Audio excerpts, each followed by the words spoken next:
அனைவருக்கும் வணக்கம். இன்னைக்கு ஆகஸ்ட் 9 சனிக்கிழமை.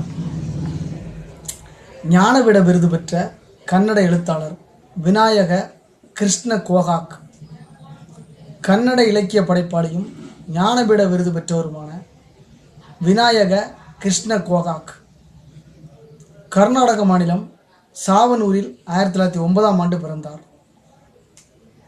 தார்வார் கர்நாடக கல்லூரியில் இலக்கியத்தில் இளங்கலை மற்றும் முதுகலை பட்டம் பெற்றார். புனே பெர்குசன் கல்லூரியில் ஆங்கில பேராசிரியராக பணியாற்றினார். இங்கிலாந்தின் ஆக்ஸ்போர்டு பல்கலைக்கழகத்தில் உயர்கல்வி பயின்று முதல் வகுப்பில் தேறினார். நாடு திரும்பியதும் சாங்கிலி வில்லிங்டன் கல்லூரி முதல்வராக பணியாற்றினார். பல்வேறு உயர்கல்வி நிறுவனங்களில் தலைமை பொறுப்பேற்று வழிநடத்தினார். கன்னட கவிஞர் TR பந்த்ரே இவரது இலக்கிய ஆர்வத்திற்கு வித்திட்டவர். இவரது முதல் கவிதை தொகுப்பு கலோ பாஷக் 1934 வெளிவந்தது. சமுத்திர கீதே கல்லு மற்றும் அப்யுதயா, பால தெகிலதல்லி உள்ளிட்ட பல கவிதை தொகுப்புகளும் வெளிவந்தன. கவி காவிய மகோநதி, நவ்யதே ஆகிய விமர்சன நூல்களையும் எழுதியிருக்கிறார். ஜனநாயக், யுகாந்தர் ஆகிய நாடகங்கள் குறிப்பிடத்தக்கவை. சமரசவே ஜீவனா என்ற நாவல் மிகவும் பிரசித்தி பெற்றது. வெளிநாட்டில் பயின்ற போது ஏற்பட்ட அனுபவங்கள் அடிப்படையில் இவர் எழுதிய பயண கட்டுரைகள் 2 தொகுதிகளாக வெளிவந்திருக்கிறது.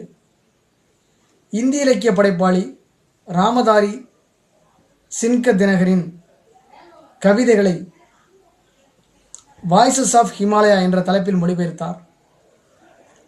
1982 வெளிவந்த பாரத சிந்து ராஸ்மி என்ற காவியத்துக்காக 1990 ஞானபீட விருது வழங்கப்பட்டது.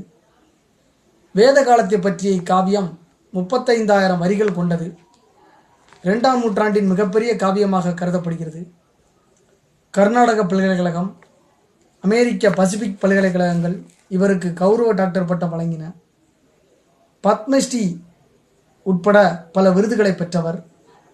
மதம், தத்துவம், கல்வி, கலாச்சாரங்களில் இவர் கொண்ட ஆர்வமும் ஈடுபாடும் இவரது படைப்புகளில் பிரதிபலித்தன.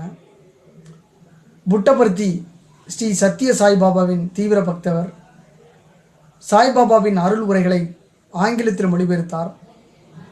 அட்வென்ட் ஆஃப் சத்யசாய் என்ற புத்தகத்தில் சாய்பாபாவின் அற்புதங்கள், அறப்பணிகள் குறித்து விளக்கியிருக்கிறார்.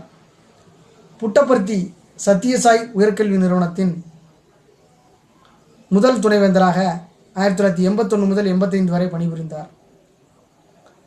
ஆங்கிலத்திலும் புலமை பெற்றவர். கன்னடத்தில் 50, ஆங்கிலத்தில் 25க்கும் மேற்பட்ட நூல்கள் எழுதியிருக்கிறார். 1934 தொடங்கிய இவரது இலக்கிய பணி அரை நூற்றாண்டுகளுக்கு மேல் தொடர்ந்தது.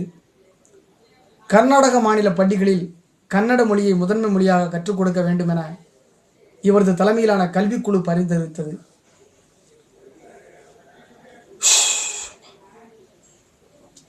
கவிஞர், நாவலாசிரியர், நாடகாசிரியர், விமர்சகர், கட்டுரையாளர் என பன்முக பரிமாணம் கொண்டவரும் கன்னட இலக்கியத்தின் முக்கிய தூணாக விளங்கியவருமான விநாயக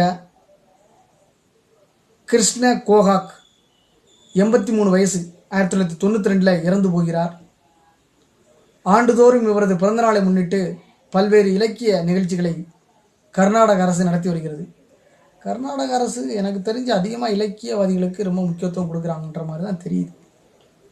ஞானபீட விருது பெற்ற கன்னட எழுத்தாளர் விநாயக கிருஷ்ண கோகாக் ரொம்ப முக்கியமான ஒரு ஆளுமை தான். நாளைக்கு இந்துஸ்தானி இசை மேதை ஆய்வாளர் விஷ்ணு நாராயண் பாத்கண்டே அப்படின்றவர் ஒருத்தர் நம்ம நாளைக்கு பார்ப்போம்.